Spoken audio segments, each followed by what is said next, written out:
General साहब ज़रा मुझे बताएगा, जिस तरह से ईरान ने इसको इनिशिएट किया, पाकिस्तान हमेशा एक डिफेंसिव लाइन का पाकिस्तान फॉलो कर रहा होता है, लेकिन वही वाली बात है कि सलामती पे कोई समझौता नहीं है।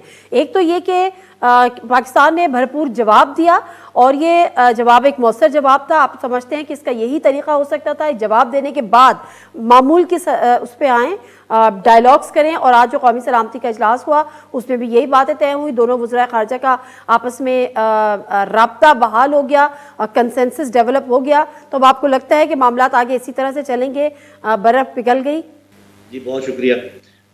तो मैं ये कह रहा था कि दोनों स्कॉलर्स ने जो बात की है वो बिल्कुल दुरुस्त है।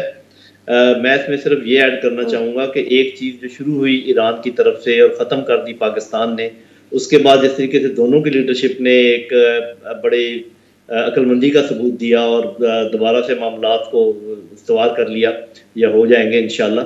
लेकिन इसमें एक दो चीज़ें ज़रूर हैं जो सामने आई हैं, जिनको मैं आपके सामने लाना चाहूँगा। पहले तो मैं ये समझता हूँ, और ये मेरा अपना एनालिसिस है, मैं इस पर मुसर कभी नहीं होता, वो ये है कि मेरा ख्याल है कि ये ईरान और पाकिस्तान के खिलाफ एक साजिश थी जो कि नाकाम हो गई है, पहली बात। दूसरी बात यह है कि पाकिस्तान का जवाब देना क्यों ज़रूरी था, क्योंकि पहले आपको पता है कि हमने बड़ा स्ट्रॉन्ग डिप्लोमेटिक एक्शन लिया, फिर हमने इंतज़ार किया कि शायद कोई नदामत का एहसास हो, शायद कोई रिव्यू हो। लेकिन मेरा ख्याल है कि जो ईरानी लीडरशिप थी वो मजबूर थी जो कुछ हुआ और उसको ओन अप करने में। तो फिर पाकिस्तान का जवाब देना इसलिए ज़रूरी था। उसकी तीन बड़ी वजूहात मैं आपको बता देता हूँ। नंबर एक, अपने अवाम को ये एतमाद देना कि वो जो इतना खर्चा फ़ौज पे कर रहे हैं अपना पेट काट कर, वो फ़ौज अल्लाह ताला के फजल करम से बिल्कुल मुस्तैद है, आपका किसी तरीके से जो है ना अंडरमाइन नहीं होने देगी डिटरेंस, और किसी भी तरीके से पाकिस्तान की सालमियत पे समझौता नहीं करेगी, उसमें ये अहलियत मौजूद है। ये बहुत सारे लोगों के दिल में खदशात पैदा हो गए थे, वो बिल्कुल दूर हो गए अपने लोगों के। फिर ये पैगाम उन दुश्मनों को भी गया है जो ये समझते थे कि इस किस्म के काम पाकिस्तान के खिलाफ किए जा सकते हैं।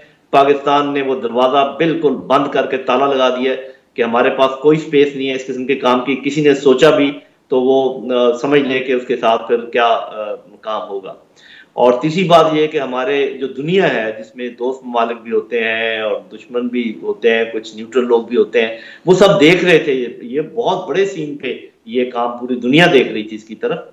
तो कुछ लोगों का ये ख्याल था, कुछ मुल्कों का ये ख्याल था कि जो एक टेम्पररी इकोनॉमिक प्रॉब्लम आया है पाकिस्तान में, शायद इसका असर पाकिस्तानी फौज के मोराल पर और उनकी जो अहलियत है उस पर पड़ गया होगा। तो मैं हमेशा कहा करता हूँ इसमें एक टाइम लैग होता है, फर्क जरूर पड़ता है जब मईशत आपकी कमजोर हो, फौजों के ऊपर फर्क पड़ता है, लेकिन उसमें 5-6 साल लगते हैं। तो ये 1.5-2 साल का एक छोटा सा अरसा जो है, मेरा ख्याल है इसको हम दोबारा से इस्तवार कर रहे हैं अपनी मईशत को, इसका कोई फर्क नहीं पड़ा और हम आज भी कर। एक और जरूरी बात मैं करना चाहता हूँ, वो ये है कि मेरा ख्याल है कि दोस्तों और दुश्मनों में तमीज करना आसान हो गया है।